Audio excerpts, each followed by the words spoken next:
가령 이제 시험을 코앞에 둔 자녀가 아니 시험 준비를 할 생각을 안 하고 공부할 생각을 안 하고 뭐 이 컴퓨터 게임 뭐 이런 거 붙들고 그냥 그것만 하루 종일 하고 있으면은 바라보는 부모는 마음이 타겠죠. 속이 상하겠죠. 처음부터 또 뭐라 그러면 싫어할까봐 참다가 또 타일러도 보다가 이제는 해야지 이렇게 얘기하면은 네 알았습니다 하고 가서 순순히 바로 공부를 시작하는가 하면 그렇지는 않습니다. 아 요것만 해놓고 요것만 끝내고 할게요 이렇게 얘기하는 경우가 참 많아요. 그러면 이제 그때 폭발하는 경우가 많죠. 계속 참아왔기 때문에. 너는 도대체가 정신이 있니 없니 시험이 지금 코앞인데 어쩌자고 뭐 이런저런 얘기가 이제 다 나오게 되는 겁니다. 그러면은 그렇게 짜증을 내는 부모에 대해서 자녀가 미안했다고 잘못했다고 사과를 하는가 하면은 그렇지 않고 오히려 더 화를 내고 적반하장식으로 문을 꽝 닫고 자기 방에 들어가는 경우가 참 많아요. 세상 이치가 그렇습니다. 근데 자녀만 그런 게 아니라 잘못했다고 이렇게 지적을 하면은 그 사람이 잘못을 받아들이는 게 아니라 오히려 더 화를 내는 경우가 참 많습니다. 그럴 때 잘 보시면 가령 그 아들 얘기로 되돌아가서 한편으로는 끝내고 할 마음도 있었던 거예요. 그러니까 화가 났을 수도 있는 거예요.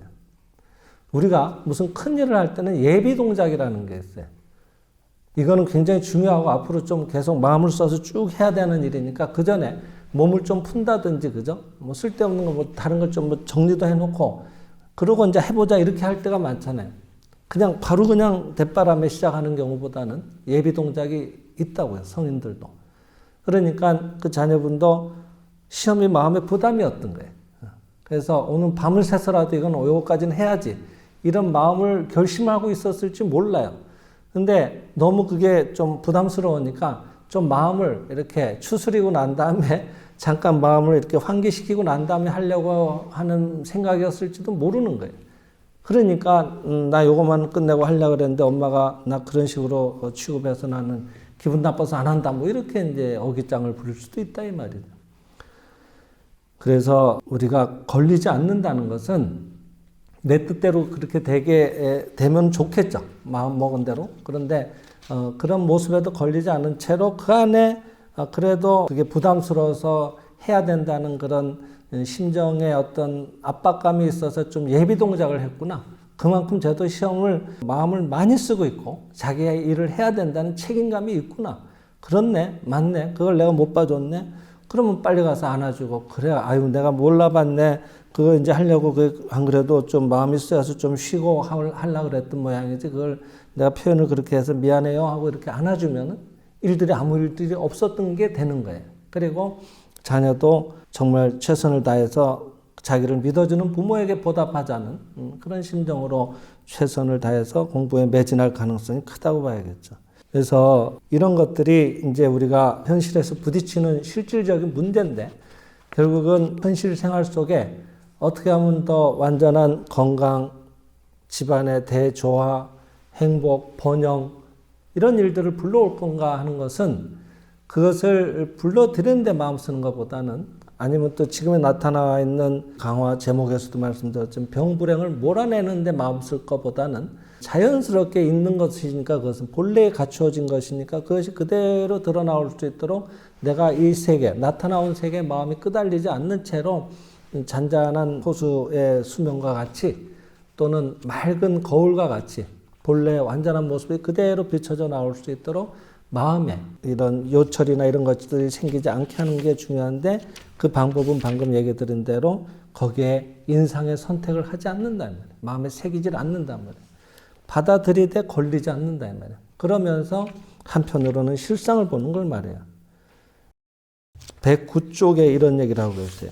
오늘 말씀의 결론과 같은 얘기인데 실상이라고 하는 것은 보시기에 참으로 좋았다고 하는 완전한 그 필름의 세계, 근본 세계, 우리 안에 있는 원인의 세계, 영적 실제하는 세계. 그 실상이라고 하는 것은 우리들이 실제가 아닌 것을, 실제하지 않는 것을 전혀 의식하지 않게 됐을 때 뚜렷이 나타난다. 그러니까 이쪽을 보지 않게 됐을 때 뚜렷이 나타나는 거예요. 우리들이 절대의 실상 또는 절대의 실상으로부터 직접 투영하는 것 외에는 아무것도 알려고 하지 않게 되었을 때 절대의 실상의 세계, 완전한 세계, 그 세계에 대한 내용 이외에는 아무것도 알려고 하지 않게 되었을 때 비로소 우리들은 절대의 실제를 알기 시작하게 된다 그랬습니다.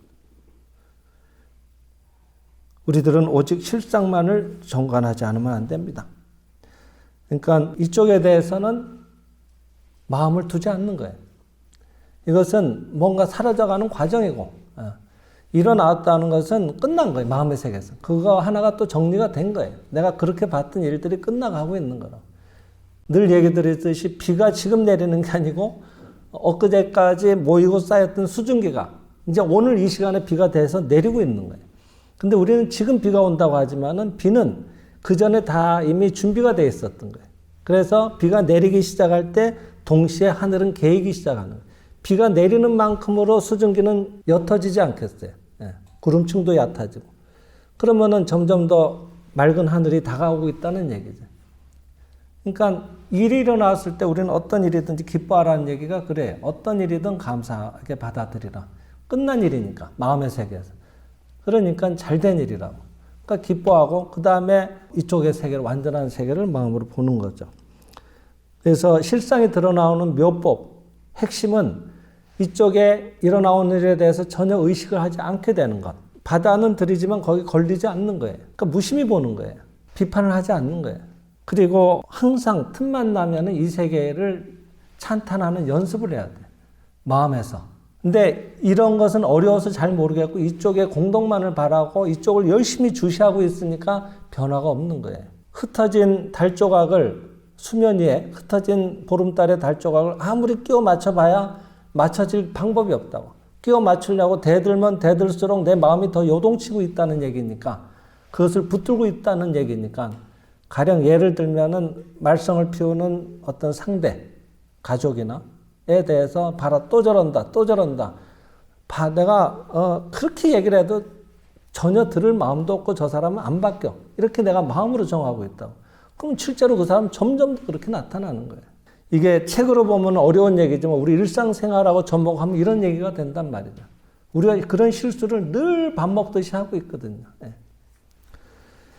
그래서 이런 것들을 우리가 잘 참고하시면은 많은 우리가 완전한 무한한 실제하는 세계의 그런 생명의 위대한 내용을 퍼내서 쓸 수 있다. 이런 것들이 오늘의 말씀이 되겠습니다.